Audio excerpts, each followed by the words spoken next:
खात्रीलायक सूत्रांच्याकडून अशी माहिती प्राप्त आहे की रोहित पाटील गटाचे काही जिल्हा परिषद सदस्य हे गोपीचंद पडळकर यांना भेटलेले होते आणि गोपीचंद पडळकर यांच्या संपर्कात ते आहेत. म्हणजे साधारणतः कवठे महांकाळ जे मतदारसंघात निवडून आलेले तुतारी चिन्हावर जे काही सदस्य आहेत आणि तासगाव तालुक्यातील काही, तर हे सदस्य गोपीचंद पडळकर यांच्या संपर्कात आहेत.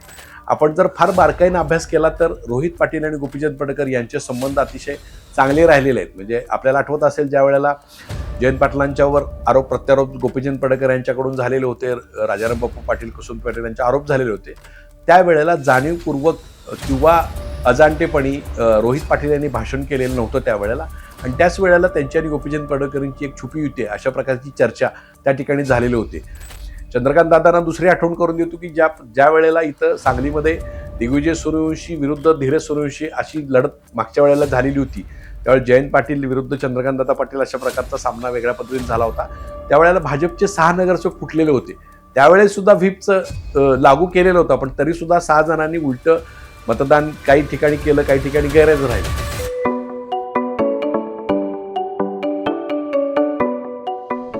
नमस्कार, मी हनुमंत मोहिते, हनुमंतमोहिते.सोनेरा या माझ्या यूट्यूब चॅनलमध्ये सर्वांचं स्वागत आहे. आपण जो प्रेक्षकांचा चांगला प्रतिसाद मिळाला आणि 4 महिन्यातच 5 लाख व्ह्यूअर्स ते जे प्रेक्षकांनी संख्या दाखवली, त्याच्याबद्दल मी सर्व प्रेक्षकांचा हार्दिक आभार. आज आपण चर्चा करणार आहोत की सांगली जिल्हा परिषदमध्ये सत्ता स्थापनेचा जो तिढा आहे तो नेमका कसा सुटणार आणि त्याच्यामध्ये एक नवा ट्विस्ट काय आलेला आहे. म्हणजे आपल्याला माहिती आहे की ज्या पद्धतीनं जयंत पाटील असतील, विश्वित कदम असतील, विशाल पाटील असतील आणि सुहास बाबर असतील, तर यांच्या अंतर्गत चर्चा झाली आणि त्या पद्धतीचं सत्ता स्थापनेचा एक साधारण एक कच्चा फॉर्म्युला तयार होता. मी मागच्या वेळेला आपल्याला प्रेक्षकांना त्याच्याबद्दल माहिती दिलेली होती, पण त्याच्यामध्ये एक ट्विस्ट नव्यानं आलेला आहे. कारण याच्यामध्ये परवाच आपण जर बघितलं तर राष्ट्रवादी शरद पवार गटाच्या ज्या सगळ्या सदस्यांचा सत्कार जयंत पाटील आणि रोहित पाटील यांच्या हस्ते झाला, त्यावेळेला त्या सत्कारामध्ये जे आर आर पटेलचे बंधू आहेत सुरेश पाटील, तर यांनी मात्र आम्हाला प्रचंड त्रास त्या ठिकाणी होतोय आणि त्यानंतर आपल्याला सर्वाला भाजपबरोबरच गेलं पाहिजे, आपण भाजपबरोबर जाऊन सत्ता स्थापन करू, असा एक वेगळीच भूमिका मांडली आणि त्यामुळं सगळ्यांच्याच भुवया त्यावेळेला उंचावर होत्या. त्याच्या अगोदर आपण जर गेलं तर खात्रीलायक सूत्रांच्याकडून अशी माहिती प्राप्त आहे की रोहित पाटील गटाचे काही जिल्हा परिषद सदस्य हे गोपीचंद पडळकर यांना भेटलेले होते आणि गोपीचंद पडळकर यांच्या संपर्कात ते आहेत. म्हणजे साधारणतः कवठे महांकाळ जे मतदारसंघात निवडून आलेले तुतारी चिन्हावर जे काही सदस्य आहेत आणि तासगाव तालुक्यातील काही, तर हे सदस्य गोपीचंद पडळकर यांच्या संपर्कात आहेत. आपण जर फार बारकाईने अभ्यास केला तर रोहित पाटील आणि गोपीचंद पडळकर यांचे संबंध अतिशय चांगले राहिलेले आहेत. म्हणजे आपल्याला आठवत असेल, ज्या वेळेला जयंत पाटलांच्यावर आरोप प्रत्यारोप गोपीचंद पडळकर यांच्याकडून झालेले होते, राजाराम बापू पाटील कुसुम पाटील यांचे आरोप झालेले होते, त्यावेळेला जाणीवपूर्वक किंवा अजाणतेपणी रोहित पाटील यांनी भाषण केलेलं नव्हतं त्यावेळेला, आणि त्याच वेळेला त्यांची आणि गोपीचंद पडळकरांची एक छुपी युती अशा प्रकारची चर्चा त्या ठिकाणी झालेली होती. त्या ठिकाणी ज्या वेळेला स्टेजवरच संबंधित एका नेत्याचा फोन आलेला होता, त्यावेळेला आपली तब्येत बरी नाही अशी रोहित पाटील यांनी सांगितलेलं होतं, पण प्रत्यक्षात मात्र अगोदरच ते भाषण एका ठिकाणी करून आलेले होते आणि त्या कार्यक्रमाला गोपीचंद पडळकर उपस्थित होते, अशी माहिती संबंधितांनी त्यावेळेस दिलेली होती. तर अशा प्रकारचं जे एक अंडरस्टँडिंग होतं ते कवठे महांकाळ मतदारसंघामध्ये आणि तासगाव मतदारसंघामध्ये जिथं ओबीसीचं प्राबल्य जास्त आहे त्या ठिकाणी एक अघोषित युती या दोघांची अशी चर्चा होती. नगरपालिका निवडणुकीत सुद्धा तशा प्रकारची चर्चा होती, जिल्हा परिषद निवडणुकीत तशी चर्चा होती. पण आता त्याच्यामध्ये जो सुरेश पाटलांनी धागा पकडलेला आहे, आता ह्याच्याबद्दल जरी रोहित पाटलांनी सांगितलं असेल की आमची याच्याबद्दल मान्यता नाही किंवा अशा प्रकारची चर्चा नाही, आम्ही ह्याच्याबरोबर जातो, पण या गोष्टीची दबक्या आवाजात एक चर्चा सुरू होती की नेमकं काय करणार. आणि ज्या पद्धतीनं शिवसेनेचा एक गट गोपीचंद पडळकरांना विरोध करून हा महाविकास आघाडीच्या संपर्कात आहे, तशाच पद्धतीचा रोहित पाटलांचा गट त्या संपर्कात आहे का, अशी प्रकारची चर्चा होती.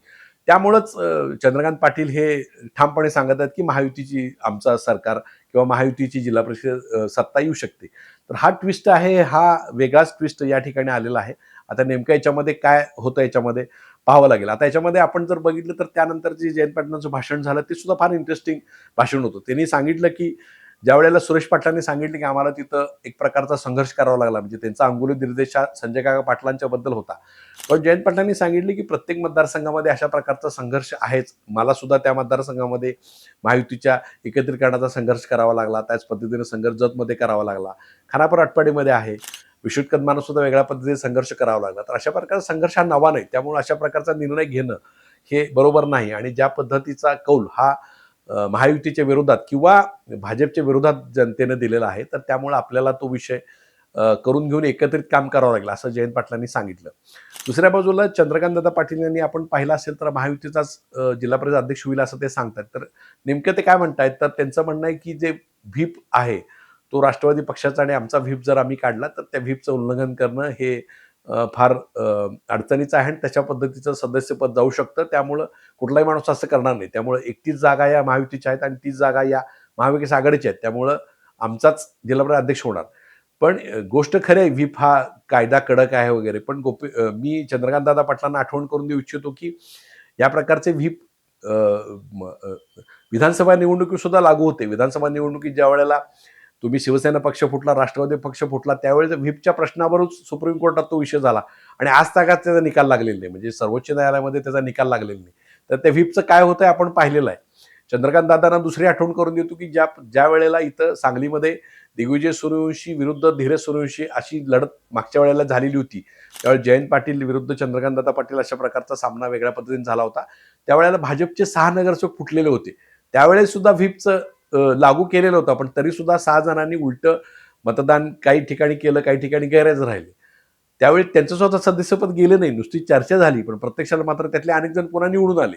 याचा अर्थ व्हीप किती लोक गांभीर्याने घेतात हे आपल्याला माहिती आहे. त्यामुळं आता जर आपण पाहिलं तर अजितदादा पवार गटामध्ये सुद्धा जे 6 त्यांचे सदस्य निवडून आले त्याच्यामधले 4 सदस्य तरी किमान कमीत कमी महाविकास आघाडीच्या बाजूने आहेत. 2 सदस्य जे आहेत ते महायुतीच्या बाजूने कदाचित जाऊ शकतात. म्हणजे आपण जर पाहिलं तर शिवाजीराव नाईक असतील, विलासराव जगताप असतील, राजेंद्र देशमुख असतील, अजितराव घोरपडे असतील, यांचा महाविकास आघाडीबरोबर जाण्याचा विषय आहे. आणि संजय काका पाटील आणि यांचं म्हणणं आहे की आपण महायुती किंवा महाआघाडी असं दोन्ही ऑप्शन ओपन ठेवू.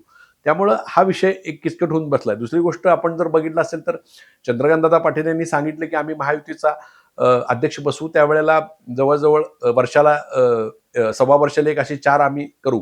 पण जी बैठक त्यांनी सुहास बाबर यांच्याबद्दल संजय काकांच्या पाटील आणि निशिकांत पाटील यांच्याबरोबर अमोल बाबर यांच्यावर घेतली, त्याच्यामध्ये थेटपणानं अशा प्रकारची चर्चा झालेली नव्हती किंवा त्या चर्चेमध्ये सुद्धा सुहास बाबर, अमोल बाबर यांनी खानापूर आठवड्यामध्ये जो काही प्रकार झाला, ज्या पद्धतीनं प्रशासन वागलं, पोलीस वागले, ज्या पद्धतीने तिथं दडपे झाले, त्याचा सगळा पाढा चंद्रकांतदादांसमोर वाचला. संजय काका पाटील आणि निशिकांत पाटील यांनी सुद्धा काही गोष्टी सांगितल्या. त्यामुळे तिथं सत्ता स्थापनेबद्दलची सकारात्मक चर्चा झालेली नव्हती. तरी सुद्धा चंद्रकांतदादांनी सांगितलं की आमची सकारात्मक चर्चा राहील, आमचा अध्यक्ष होईल. त्यांचा सगळा विश्वास हा देवेंद्र फडणवीस यांच्याबरोबर आहे. पण आपण जर बघितलं शिवसेनेच्या बाबतीत तर शिवसेना काय करते नेमकी, तर शिवसेनेचे शंभूराज देसाई जे सांगलीचे संपर्क मंत्री आहेत, तर त्यांनी सांगितलं की आम्ही भाजपनं आम्हाला गृहीत धरू नये. भाजप हा वेगळा पक्ष, आम्ही वेगळा आहे आणि आम्ही भाजपला पाडून निवडून आलेलो आहे. त्यामुळे त्यांनी चंद्रकांतदादांचा दावा हा पूर्णपणे फेटाळून लावला. कारण आपण जर पाहिलं असेल तर नगरपालिका निवडणुकीमध्ये भाजपनं त्यांना बऱ्यापैकी फसवलेलं आहे. म्हणजे त्यांना योग्य जागा दिलेली नाहीत. त्यांच्या 2 जागानंतर महापौर, उपमहापौर पद त्यांना देतो म्हणून सांगितलं.